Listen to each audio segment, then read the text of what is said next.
Então vamos lá. Dá para ouvir? Tá? Bom, então, bem-vindos, bem-vindas e bem-vindos a mais um evento, mais uma mesa do Café Amsterdã, Festival de Literatura Holandesa, organizado em São Paulo e no Rio de Janeiro, pela Fundação Holandesa para a Literatura. Nós temos dois convidados hoje, sempre um escritor holandês e um escritor brasileiro. Hoje nós temos aqui à minha esquerda Toine Heymans, que acaba de lançar no Brasil um romance, No Mar, pela Cosaque Naif. E nós vamos falar com o Toine sobre o livro, sobre como o livro veio à tona, com perdão da metáfora marítima. E à minha direita, o João Anzanello Carrascosa, que recentemente convidamos todos para participarem do evento do Café Amsterdã, que é um bate-papo econômico do mar, agora no deck e no pé da loja. Então, à minha direita, então, o João Anzanello Carrascosa, que lançou nos últimos anos um volume de contos e 2 romances, sempre pela Cosaque Naif. Os dois autores são da Cosaque Naif. Eu vou começar pelo convidado estrangeiro, pelo Toine. Toine Heymans nasceu em 1969 em Nijmegen, no leste da Holanda. Mora em Amsterdã, onde é jornalista do Volkskrant, um dos grandes jornais holandeses. E estreou na literatura justamente com esse romance, um romance breve, uma novela ou um romance, podemos discutir, que se chama, tem por título No Mar, e que narra uma aventura marítima no Mar do Norte. De certa maneira, narra uma aventura marítima no Mar do Norte, porque no segundo nível do romance as coisas não se dão propriamente no mar, e sim no mais íntimo, nas águas mais profundas do próprio personagem. O romance foi muito bem recebido na Holanda, na França recebeu o prêmio Médicis de 2013 e agora chega ao Brasil numa bela tradução da Mariângela Guimarães. Toine, você estreou relativamente tarde na literatura, esse é um livro que veio depois de uma carreira em outra área. Eu queria saber como é que você chegou a esse livro, ou talvez seja mais apropriado dizer, como é que esse livro se impôs a você.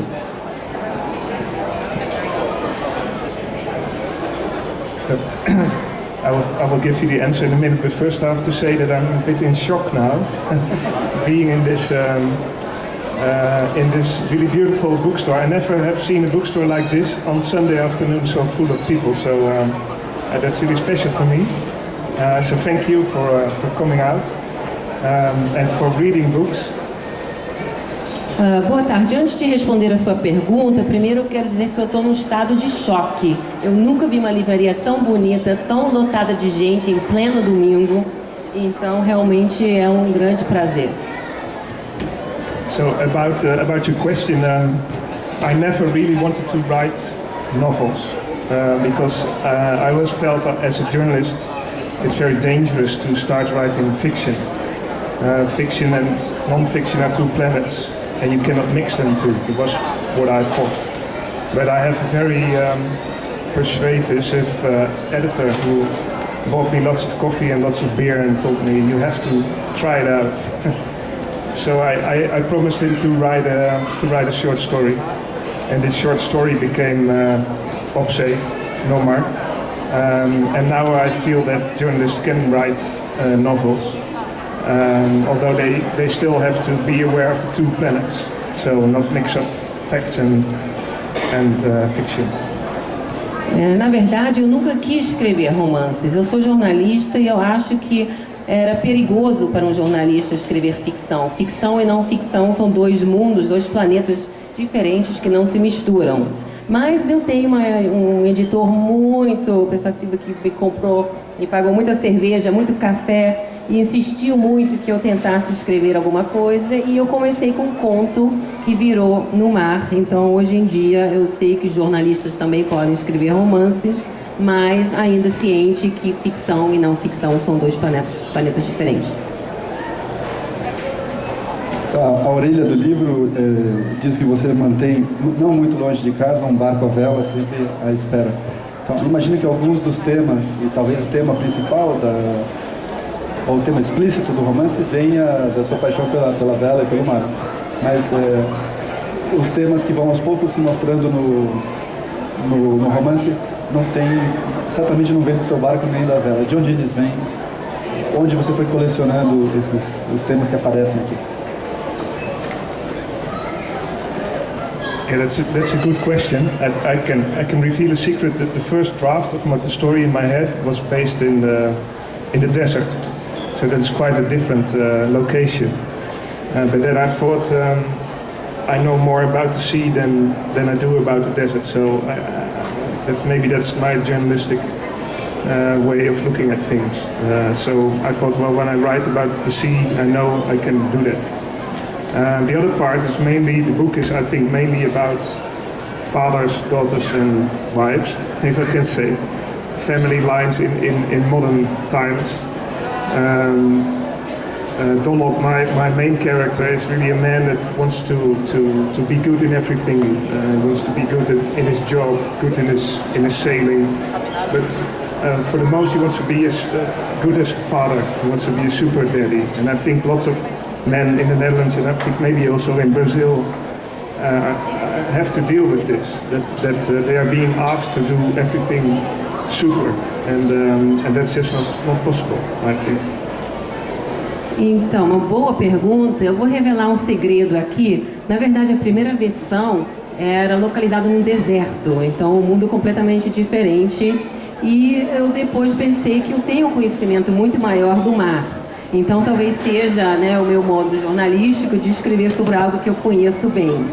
Então, o livro fala de relacionamentos entre pais, filhos, esposas, a família no nosso mundo moderno. E o personagem principal é um homem que realmente quer ser o melhor em tudo que ele faz, no trabalho, em casa, como pai, velejando. Então, na Holanda e talvez no Brasil também, os homens hoje em dia têm essa ideia de você tem que ser um super-herói, um super pai, fazer tudo. E isso é muito difícil. João, você também percorreu um caminho longo até a escrita de ficção e, sobretudo, até a escrita quase exclusiva de ficção. Você tem uma carreira, você é de 62, você começou a carreira por outros caminhos, por outras regiões. Eu queria saber como é que a escrita literária e finalmente a escrita ficcional foi se abrindo para você, foi se impondo a você. No fundo, é a mesma questão que eu fiz ao Tony. Bom, primeiro eu queria muito agradecer estar com vocês aqui no Café Amsterdã. Acho que tem tantos escritores brasileiros que podiam estar dialogando com o Tuane, e eu fico muito feliz por ter até uma semelhança, de trabalho literário ficcional, tematizar as famílias e esses universos que são interiores, mais dentro do indivíduo, são universos íntimos. E o meu se dá dessa forma, não no mar, mas nas terras, nos interiores do estado de São Paulo. Então é um grande privilégio, queria muito agradecer estar com vocês. E na tua pergunta, Samuel, na verdade, eu acho que desde pequeno lá no interior de São Paulo, em Cravins, quando eu comecei a ler, eu senti que eu gostaria de contar histórias, Então, aos poucos, eu me tornei um publicitário, que era uma forma de contar histórias também.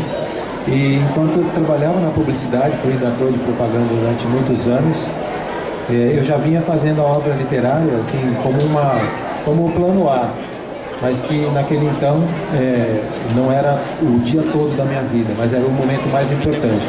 Até que depois, com o tempo, eu fui publicando os primeiros livros, de contos, depois de literatura infantil, infanto-juvenil, e também me apoiando muito no universo universitário. Passei a ser um professor de comunicação, fiz todo aquele caminho, mestrado, doutorado, pós-doutorado e tal.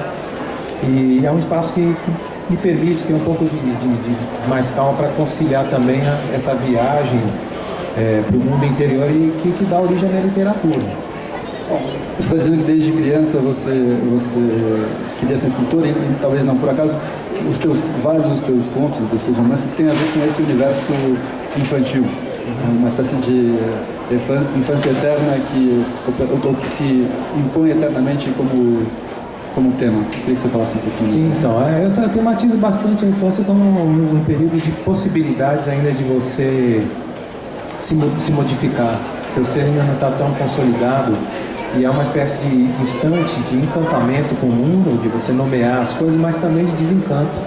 Porque à medida que você vai também tematiza a saída da infância, ou seja, o momento que você se dá conta que você não é mais criança. Então você tem uma descoberta do mundo adulto que provoca realmente uma visada nova, né, na tua vida. E eu gosto muito desses momentos, quer dizer, algo que está circulando, mas já tem uma certa névoa de suspeição. Você vai descobrir que essas coisas não serão sempre. E por isso só queria emendar um pouco, aproveitar falar no livro do Tuani, que eu já disse para ele aqui um pouco antes, mas digo publicamente, eu gostei muito do livro dele, é um livro muito bonito, porque também envereda por esses caminhos, né, das relações, da perda, da viagem que a gente faz dentro de nós mesmos, de certas fugas que a gente tem, e no fundo é um encontro com a gente mesmo. Eu acho que a literatura permite também. O livro do Tuani, já que você mencionou, tem um eixo mesmo, uma coluna vertebral, que é a aventura mais clássica possível, né? Desde a Odisseia, a aventura naval, a aventura marítima é a aventura por excelência. E aos poucos a aventura vai fazendo água. A gente começa a perceber as contradições, os conflitos entre o herói, que é ao mesmo tempo pai e marido e capitão e tudo. E as tensões que vão se abrindo entre ele e a esposa, que vão se revelando entre ele e a esposa, ele e a filha, ele e o universo profissional e assim por diante. As tuas narrativas quase que dispensam a aventura explícita. É como se você começasse essas coisas já...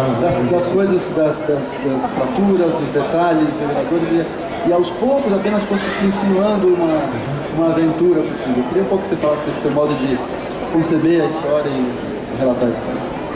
Bem bonito, fico muito grato também pela tua interpretação, até no livro dele, que de fato vem, né, ele vem do maior até chegar ao seu próprio fulcro, né, seu próprio núcleo, quando ele, personagem, o narrador, começa então a sair daquele universo enorme do mar e entrar no seu mundo, né, sem margens, né. E eu parto um pouco disso também, sabe, Samuel, no seguinte sentido, quer dizer, à medida que a gente está olhando ao redor, as coisas parecem que não tem muito margem, elas podem estar como podem não estar, elas são muito difusas. E eu acredito que aquele trabalho com a palavra é justamente você impor uma certa moldura. É meio que você sair do mar e represar no rio, né?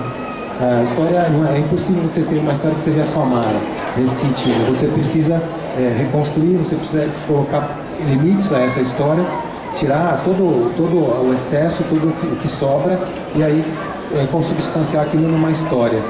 E isso me vem muito por esses detalhes, né? Buscando então, a partir do quase nada, sair, talvez seja sair da gota, e aí ir abrindo em rio, e deixar sempre a história com a possibilidade do mar, né? Porque o rio uma hora deságua no mar. Né? Tuani, o seu herói, o seu anti-herói, e no mar, ele não quer nada mais do que... A coisa que ele mais quer na vida é viver uma aventura, ter uma vida que se configure, que assuma a forma de uma aventura. E a narrativa em espiral que você foi concebendo para o livro vai um pouco minando e tornando impossível a aventura no sentido pleno que ele gostaria de viver. Ele gosta nas páginas iniciais, ele se apresenta um pouco como um novo grande descobridor, grande desbravador dos mares, uma espécie de Ulisses moderno, e isso vai se mostrando cada vez mais problemático, mais impossível. A aventura é impossível no mundo moderno? Ou a aventura está fadada ao fracasso?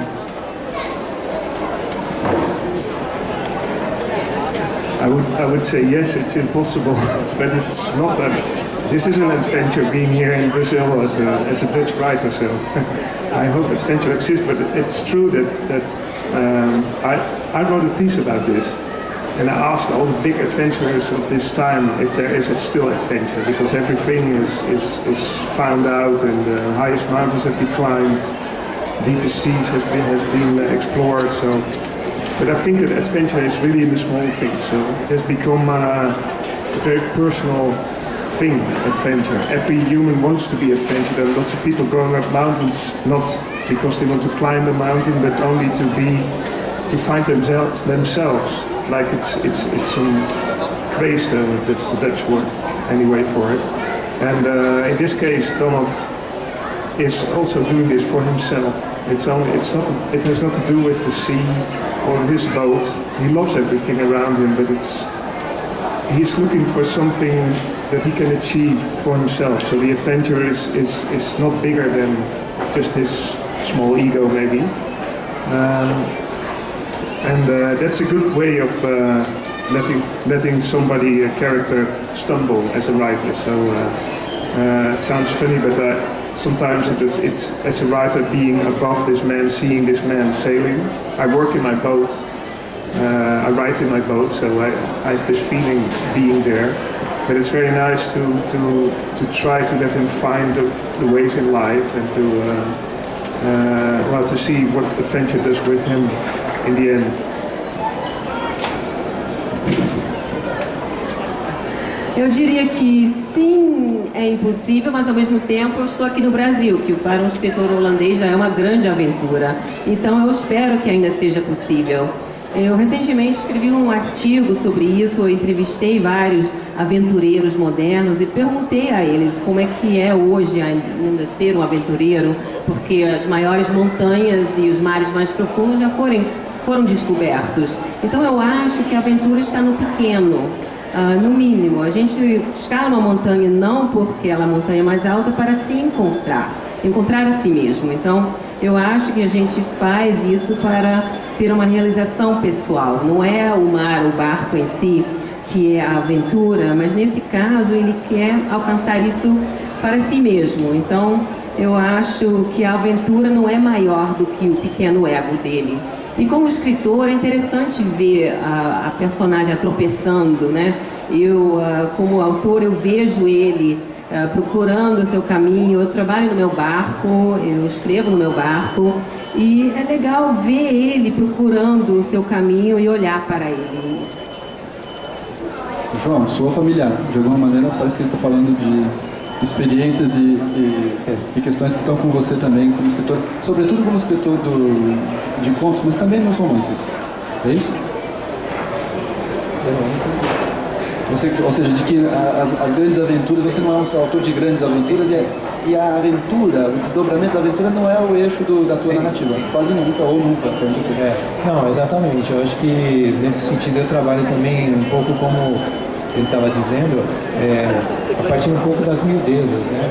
Aquilo que nos interessa muito. Eu acho que tem uma parte aqui no livro que eu gostei, enfim, do livro todo, mas tem dois momentos aqui. Um que ele fala que é importante ter a rotina, que a rotina ajuda você a se arrumar, porque sem a rotina seus pensamentos ficam dispersos. E eu trabalho muito buscando as coisas do cotidiano, né? Trabalhando no cotidiano como reconstruindo aquilo que é familiar. Quando uma boa parte da literatura é reconstruir aquilo que é estranho, né? Aquilo que não te pertence, que não é dentro do seu dentro, né? E uma outra passagem que ele fala, que ele escreve no romance, o narrador está falando num determinado momento sobre os meridianos. E os meridianos, eles não estão lá, né? Você está no mar navegando, não dá para ver os meridianos, mas ele fala, mas existem. E aí ele diz assim, às vezes as pessoas inventam coisas para poder entender melhor o mundo. Eu acho que a literatura é isso. A gente tenta entender, a gente inventa alguma coisa para entender a nós, como ele estava dizendo. Na verdade, você escala os lugares não só para ir pelos lugares, mas para se encontrar, para se descobrir nesse outro ponto, né? Para se coincidir com aquilo que você poderia ser, e você só será se estiver lá. Esse movimento de descoberta por meio da literatura parece passar, no caso do Tuan, especificamente desse romance, mas também na tua literatura, pelo tema ou pela experiência da solidão vivida ou da solidão projetada, esperada, desejada às vezes. Queria que você falasse um pouco desse tema específico que retorna com uma certa urgência na tua obra. Sim. Você tem toda a razão, também o próprio livro dele, né? Esse livro que a gente está falando, o cara está navegando sozinho, mas ele tem todo um mundo, né, que está com ele, né? Que está no seu sangue, está no seu imaginário, está no seu passado, está na sua memória, que vai o tempo todo se reconfigurando à medida que ele avança, a cada passo, né? A cada momento no mar. Eu sinto isso também, quer dizer, quando a gente escreve, a gente está encontrando com outros tantos que a gente é e também está se separando de tantos outros que a gente não é. Eu acho que é um trabalho solitário, mas solitário cheio de vozes. Eu nunca sinto que a gente está sozinho quando a gente está escrevendo. Por vezes você tem o mundo inteiro, né, sobre você, e é isso que torna o ato literário, o trabalho de ficcional difícil, porque às vezes você precisa escolher essas vozes, você precisa encontrar o que elas estão dizendo e lembrar que você nunca está só, efetivamente. Você tem a si. Então, tendo a si, você não está só, né? Você está só consigo. Então, já há o outro, né?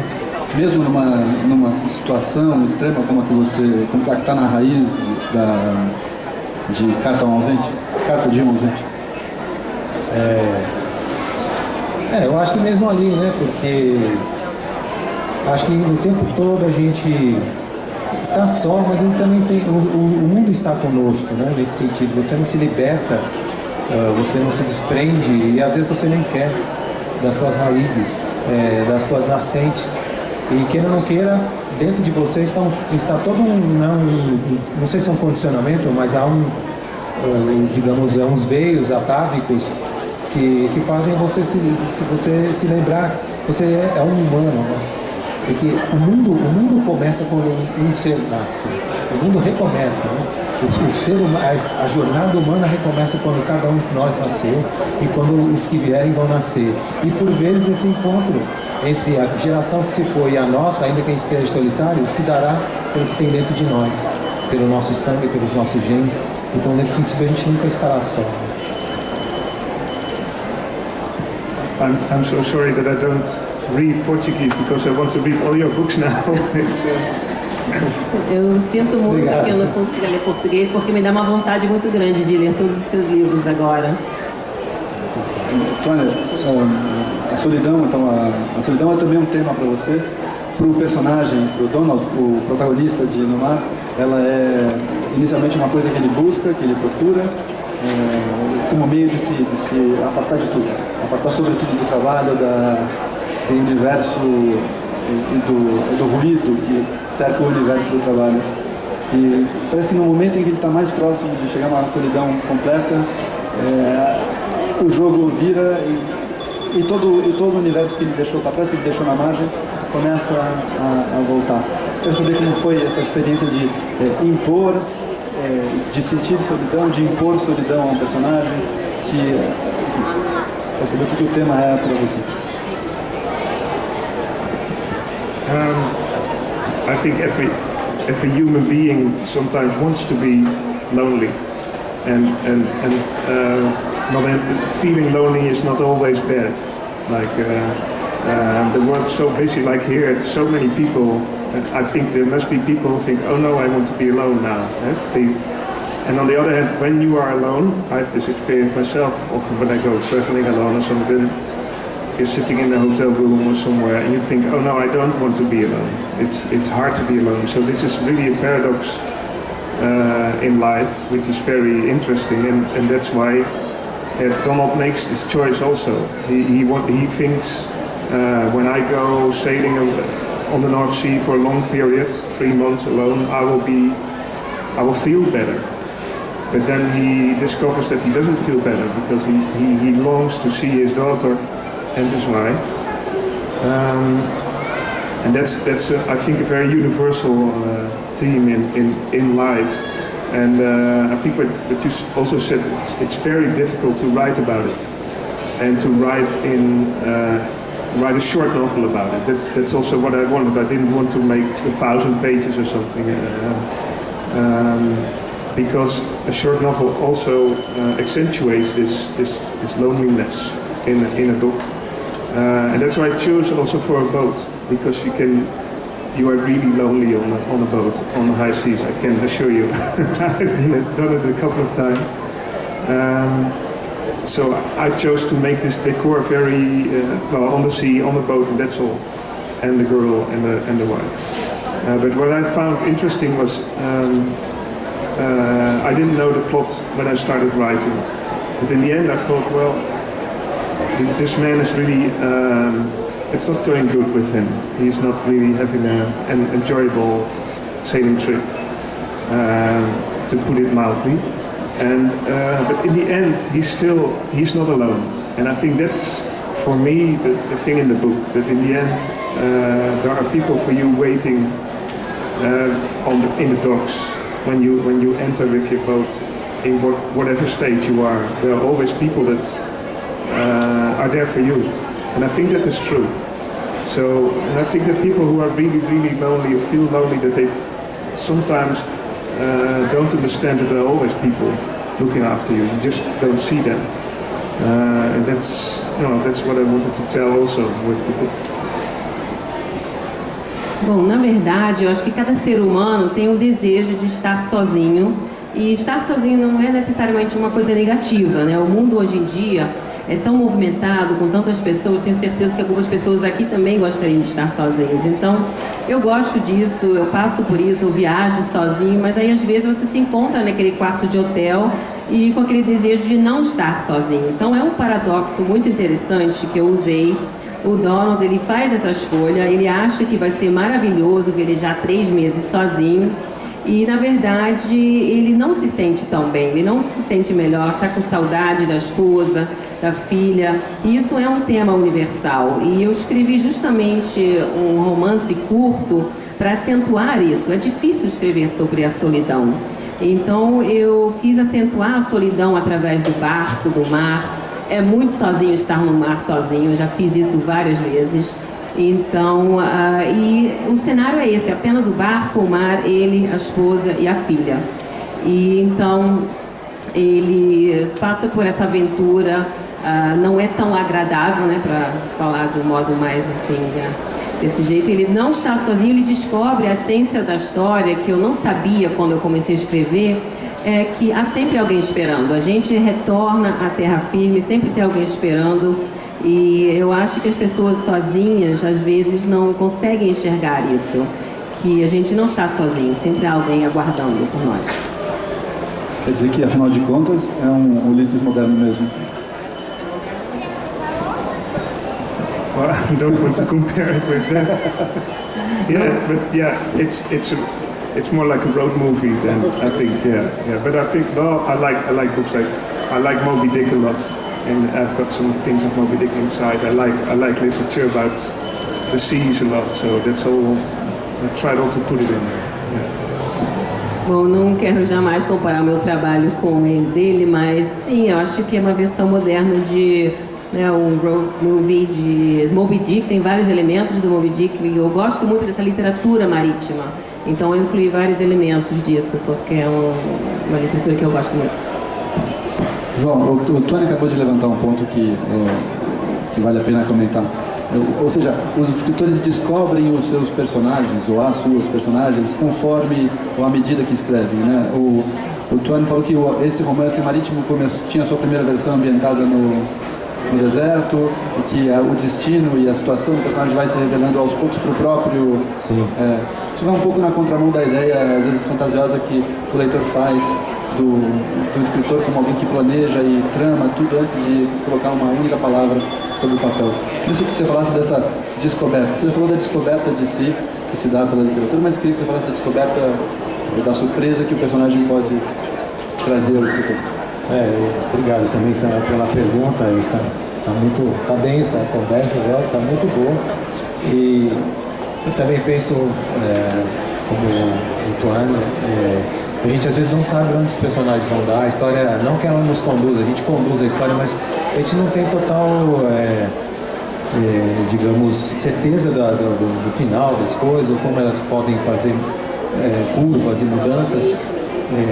E às vezes você vai descobrindo também como isso acontece, porque você vai testando, você vai buscando, você demora um tempo para isso acontecer. Então, entre o que você está escrevendo e os dias normais, vão aparecendo elementos, até às vezes o acaso, que vai te ajudando a pensar melhor nessa história. E eu acho que isso é uma das coisas mais prazerosas da literatura, você ir descobrindo, você ir de fato cavucando, é como se você estivesse em meio a uma grande escuridão, você vai encontrando pequenos pontos de luz e você vai seguindo aqueles pontos. E às vezes o caminho vai para outro canto que você não imaginava que fosse. Eu imagino, não sei se é o caso dele, de outros escritores, mas se você está sentado e sabe o que vai ser a história, tudo, eu acho que não te traz o desafio de sentar para fazer. A verdade é que você vai descobrindo aos poucos, né? Assim como você vai velejando. Você sabe que tem um caminho, existe um guia, você vai passar por um marco X, Y, mas o caminho só existe na hora que você faz. E aí você pode ter atalhos, voltas, reviravoltas. E eu acho que esse é o grande barato da literatura, pelo menos comigo como um escritor. Eu gosto muito de não saber também certas coisas, porque, como a gente estava falando, a gente está inventando alguma coisa, ou seja, a gente está saindo de um espaço de não saber para um espaço de saber. E ele só se dá quando você termina. Can I say something about it? Because I agree, but I also disagree, because I think writing novels there's some romantic thing about this. You just go and you just write, and in my case it's not like that. It's just very hard work, and sometimes I'm really tired of myself and of the story, writing journalism is much more easy, because you've got to write about something. Like if I would write something about this bookstore, I can do that. I can talk to everybody and ask them, well, what do you think of this bookstore, and I write it down. But on a novel, you get stuck. I got stuck several times, and that's really I really have to push myself further to do it.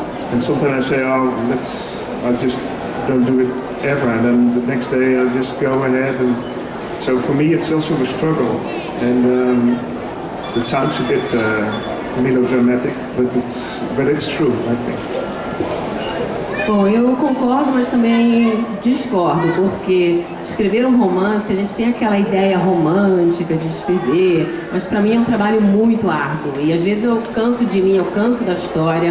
O jornalismo é muito mais fácil. Por exemplo, para eu fazer uma matéria sobre essa livraria, eu ando por aqui, entrevisto umas pessoas, e é muito mais fácil. Com o romance eu fiquei preso várias vezes, eu realmente tenho que me obrigar a continuar. Eu desisti, falava chega, aí o dia seguinte eu continuava. Então realmente é um trabalho muito árduo e pode parecer melodramático, mas para mim realmente é uma luta. I'm not complaining. Mas não estou reclamando, não. Vocês dois escreveram romances, mais de um livro, na verdade, no seu caso, sobre famílias, né? E ao contrário do romance do século XIX, escreve romance para fazer como as famílias, para contar como as famílias entram em perigo, entram numa zona turbulenta, mas finalmente conseguem se extrair, se salvar e se reconstituir como uma unidade, um bloco essencial da sociedade. Vocês escreveram um livro sobre famílias à beira da dissolução, às vezes catastrófica, como no caso do Tony, e às vezes mais insidiosa, mais silenciosa, mas não por isso menos árdua e violenta no seu caso. Queria que você falasse um pouco sobre a família moderna como tema, como desafio para o escritor, para o narrador. Diz que a família é o começo e o fim de tudo, né? Então é sempre um tema bom para trabalhar. Eu não sei, o tema que alguns interessam, outros não. Então eu acho que a gente é escolhido também pelos temas em função das nossas limitações, não sei, do nosso jeito de pensar, do nosso jeito de ser e nossos interesses também, algumas compulsões, algumas obsessões. E eu trabalho esse tema em outros livros, como você lembrou mesmo, e não só em romances, às vezes em contos também. Não é o único, mas é um tema que me interessa muito e acho que é inesgotável, né? E é uma família contemporânea, ou a família do futuro, ou a família do passado, enfim.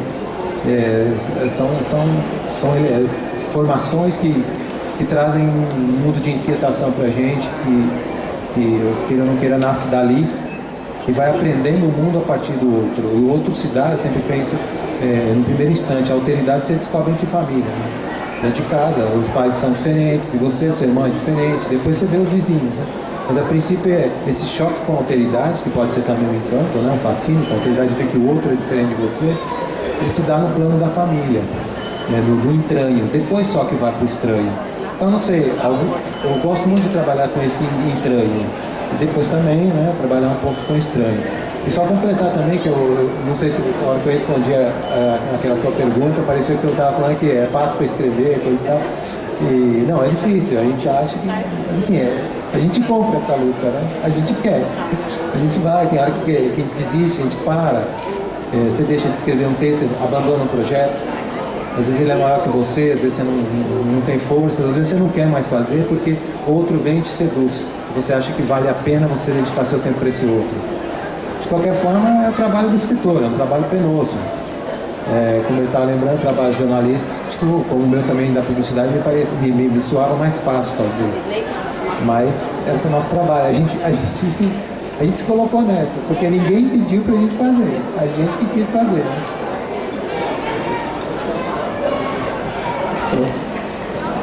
That's true. We do it ourselves. Realmente a gente escolheu para fazer isso. But on the family, that's true what you say. It's very interesting. I think modern family is very, very interesting nowadays because modern families are so under pressure on every side. Like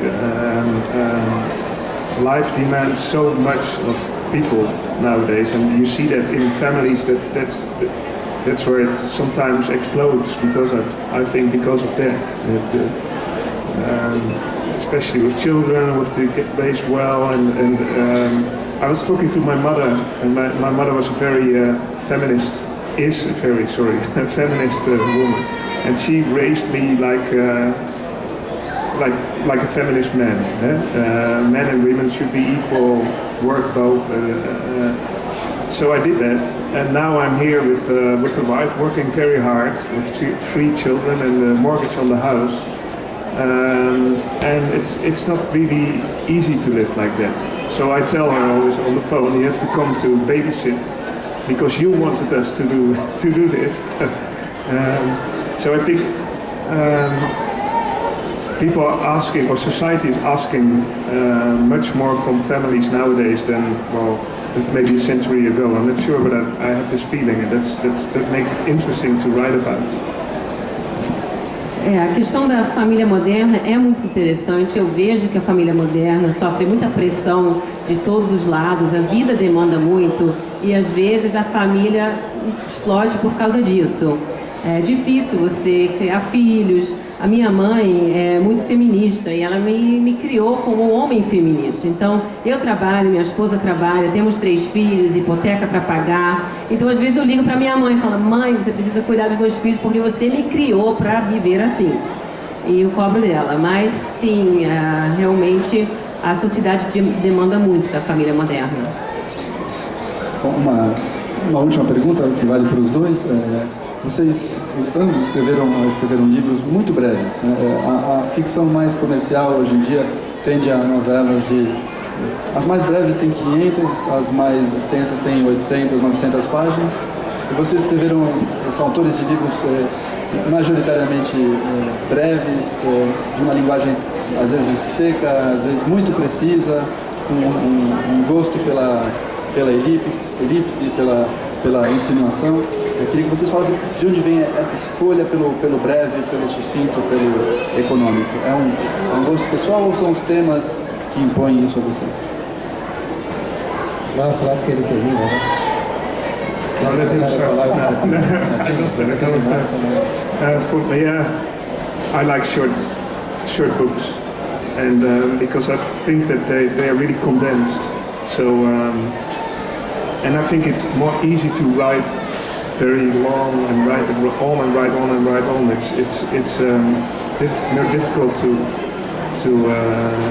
do it in a shorter way. But on the other hand, the first reason was a practical one. I thought, well, I've got a job and I want to write a novel, so it has to be a short one. Otherwise, but when you're reading a novel, the big problem of writing a novel is that you can go anywhere.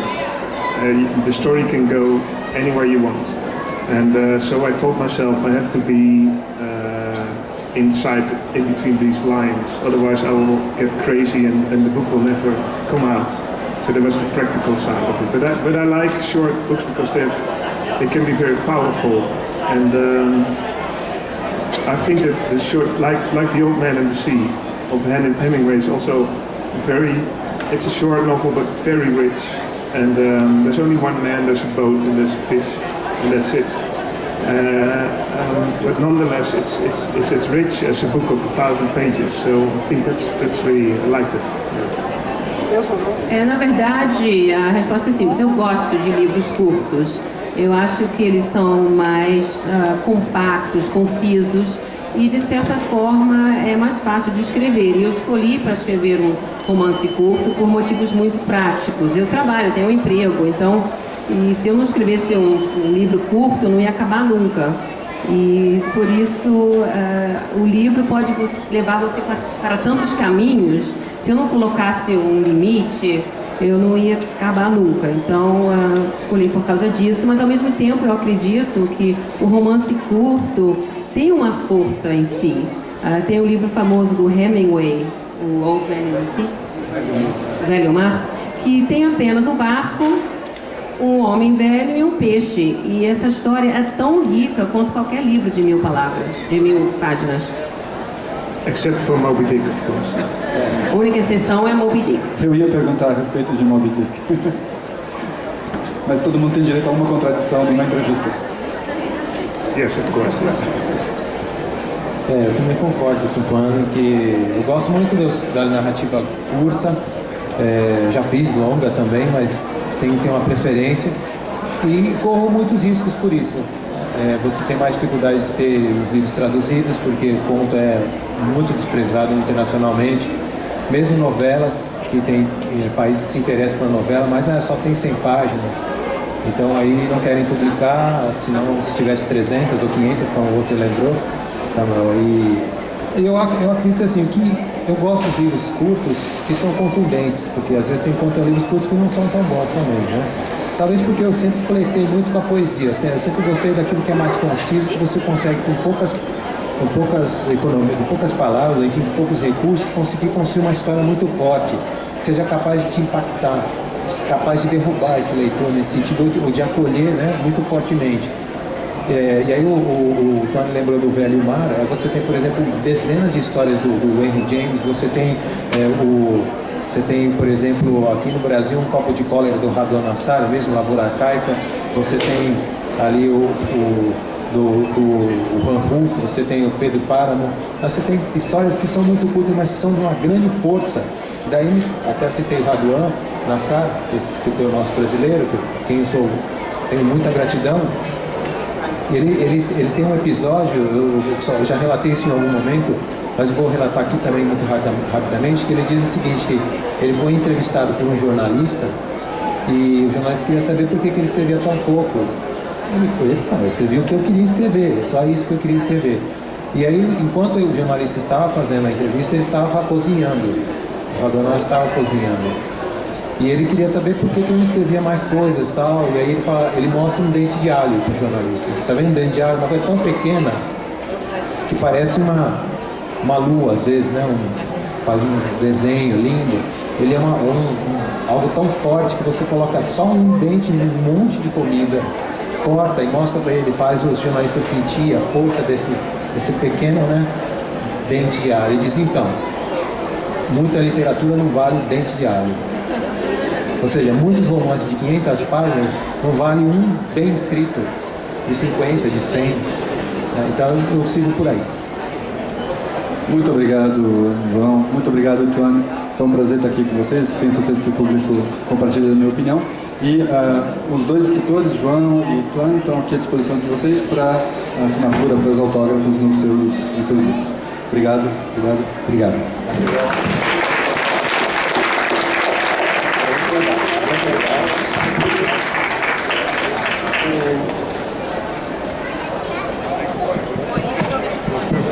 Oi, os autógrafos vão ser ali embaixo na mesa, ficam à disposição de vocês. Obrigado.